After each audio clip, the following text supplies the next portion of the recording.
Mis saludos, soy la doctora Lisbeth López y les voy a presentar el tema Fármacos en reanimación cardiopulmonar avanzada. Comenzamos con la conferencia sobre fármacos en reanimación cardiopulmonar.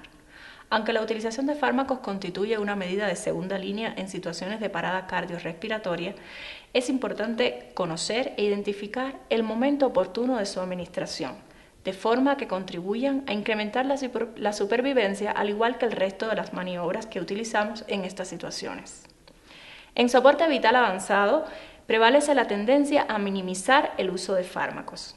Solo un reducido número de estos están indicados en una RCP y siempre como segunda línea después de haber iniciado las maniobras de comprensión-ventilación y el uso del desfibrilador si fuese necesario. Los vasopresores y antiarrítmicos son los dos grupos de medicamentos indicados en esta situación. Los primeros mejoran la supervivencia a corto plazo y la amiodarona como antiarrítmico la mejora hasta el ingreso en el hospital. La administración de medicamentos facilita el retorno a la circulación espontánea a través del aumento del flujo al miocardio y favorece la mantención del ritmo suficiente para perfundir el miocardio y el resto de los órganos. Es objetivo de este tema, fármacos en reanimación cardiopulmonar, potenciar las habilidades del participante en la selección de fármacos y vías de administración en situaciones de paro cardiorrespiratorio. Deberán describir los fármacos, sus indicaciones precisas y dosis necesarias en estas situaciones, así como describir las vías de administración de fármacos y fluidos que se utilizan en situaciones de parada cardiorrespiratoria. Para comenzar con el tema debemos hacer alusión a una serie de términos que utilizaremos. Es el caso del término vasopresor, que se refiere a un medicamento que aumenta la presión arterial. El término antiarrítmico, que serían medicamentos que suprimen o previenen las alteraciones del ritmo cardíaco. Agonista es el fármaco que interacciona con un receptor, lo activa y genera una respuesta biológica, mientras que el antagonista es el fármaco que interacciona con el receptor, pero no lo activa ni desencadena una respuesta biológica. El cronotropo es la acción sobre la regularidad y frecuencia en el ritmo cardíaco. Y por último, inotropo es la acción que incrementa la función cardíaca, generalmente por estimulación de la contractilidad miocárdica. Dentro de los fármacos que se utilizan en estas situaciones, tenemos en primer lugar a la adrenalina. La adrenalina está indicada si el ritmo monitorizado es de fibrilación ventricular y taquicardia ventricular sin pulso. En este caso se administrará por vía intravenosa o intraósea después de la tercera descarga. Si el ritmo inicial es actividad eléctrica sin pulso o asistolia, se comenzará la RCP y se administrará la adrenalina tan pronto como se consiga un acceso venoso. El mecanismo de este fármaco en la parada cardiorrespiratoria. Este fármaco es útil en esta situación porque se comporta como un agonista no selectivo de receptores alfa y beta adrenérgicos. Los efectos sobre los receptores alfa son responsables de los efectos beneficiosos, como la contracción del músculo liso vascular que aumenta la presión arterial y mejora el flujo coronario y cerebral. Cuando utilizamos la adrenalina, podemos encontrar reacciones adversas como arritmias ventriculares ectópicas relacionadas con los efectos beta-miméticos, pero también puede producir taquicardia ventricular multifocal o fibrilación ventricular. Hay peligro de que ocurra edema pulmonar y dosis altas por inyección endovenosa se han relacionado con hemorragia cerebral. En cuanto a la posología de este medicamento, se recomienda administrar 1 miligramo por vía intravenosa o intraósea cada 3 a 5 minutos hasta que se consiga el retorno a la circulación espontánea. Independientemente del ritmo de parada, esto será en 1 de cada 2 ciclos del algoritmo. No se debe interrumpir la RCP para administrar fármacos. Otro fármaco que utilizamos en esta situación es el antiarrítmico amiodarona. La amiodarona se administrará si el ritmo monitorizado es de fibrilación ventricular y taquicardia ventricular sin pulso, persistente después de 3 descargas. En este caso, se administrará en el mismo ciclo, primero la adrenalina, seguida de la amiodarona. En cuanto al mecanismo de acción de este fármaco en esta situación, es un antiarrítmico de clase 3 que incrementa la duración del potencial de acción, es un potente inhibidor de la automaticidad normal, disminuye la velocidad de conducción y prolonga la refractariedad de todos los tejidos cardíacos. Posee además acción vasodilatadora coronaria y periférica, lo que se traduce en un aumento del flujo coronario y un aumento de la resistencia vascular periférica. Reacciones adversas de este fármaco. Cuando se administra por vía endovenosa, son frecuentes la flebitis, la hipotensión, la bradicardia o la depresión del rendimiento miocárdico. En cuanto a la dosis de la amiodarona, se recomienda administrar 300 miligramos por vía intravenosa o intraósea en inyección en bolo, después de la dosis de epinefrina si no hay respuesta inicial a la desfibrilación.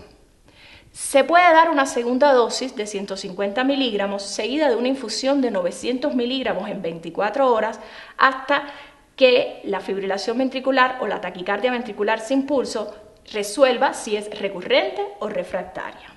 Es importante recordar que se debe pasar abundante suero después de la administración para reducir la incidencia de tromboflebitis que puede provocar este fármaco.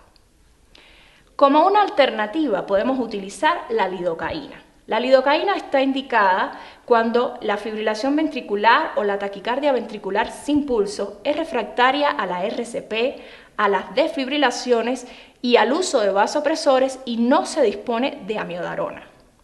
Su mecanismo de acción en la parada cardiorrespiratoria es porque es un antiarrítmico y bloquea canales de sodio, incrementa el periodo refractario del miocito, ayuda a suprimir la actividad ectópica del ventrículo y por ello es útil para suprimir las arritmias en condiciones de isquemia.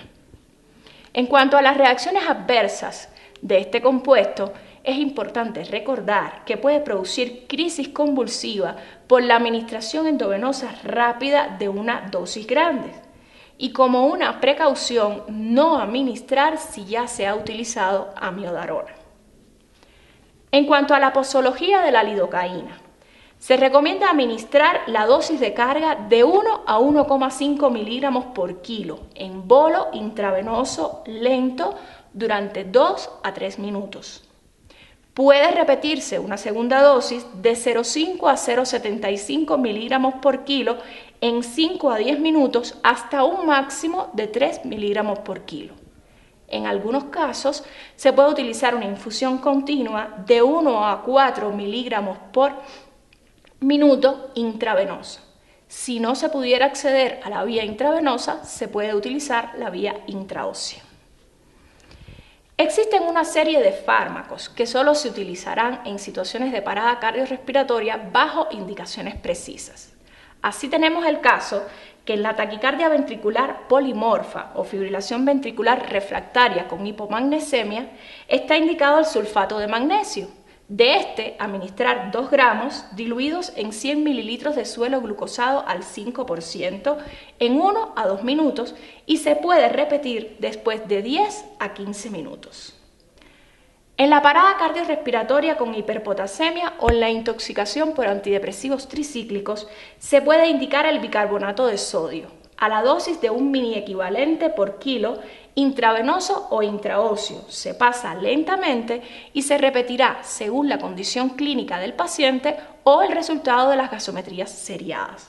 Importante recordar que no se administrará conjuntamente con el calcio. Si la situación fuera una parada cardiorrespiratoria con hiperpotasemia o hipocalcemia o una intoxicación por bloqueadores de los canales de calcio, puede utilizarse el gluconato de calcio, 1 a 3 gramos en 3 a 5 minutos. Recordamos igual recomendación de no administrarla conjuntamente con el bicarbonato de sodio. Si la parada cardiorrespiratoria es provocada por una intoxicación por opiáceos, está indicada la naloxona. La naloxona en dosis de 0,4 miligramos que puede repetirse cada 4 o 5 minutos hasta un máximo de 6 a 10 miligramos. Por último, en la parada cardiorrespiratoria con hipovolemia Se administra la solución salina al 0,9% a la dosis de 20 mililitros por kilo. No usar sueros glucosados. Son puntos claves de este tema recordar que la administración de fármacos solo debe ser considerada después que se hayan dado las descargas si corresponde y se haya iniciado la reanimación cardiopulmonar. La canalización de una vía y la administración de fármacos a dosis óptimas se realizará minimizando al máximo las interrupciones de la RCP. La adrenalina y la amiodarona son los dos fármacos indicados regularmente en esta situación. La adrenalina se administrará después de 3 descargas en fibrilación ventricular y taquicardia ventricular sin pulso y tan pronto como se consiga un acceso venoso en la actividad eléctrica sin pulso o asistolia. La amiodarona se administrará después de 3 descargas en la fibrilación ventricular y la taquicardia ventricular sin pulso. La administración de fármacos como lidocaína, atropina, sulfato de magnesio, bicarbonato de sodio, gluconato de calcio y naloxona solo se hará bajo indicaciones precisas. La RCP de alta calidad tiene prioridad sobre la administración de naloxona en la intoxicación por opiáceos. La administración de fluidos se realizará en la actividad eléctrica sin pulso y sospecha de paro cardiorrespiratorio producida o acompañada de hipovolemia y se utilizarán soluciones cristaloides. El acceso vascular de elección es una vía intravenosa periférica, mientras que la vía intraósea será la segunda opción. Después de la administración de fármacos, se recomienda la inyección rápida de 20 mililitros de solución salina y elevar la extremidad para aprovechar el efecto de la gravedad. Muchas gracias.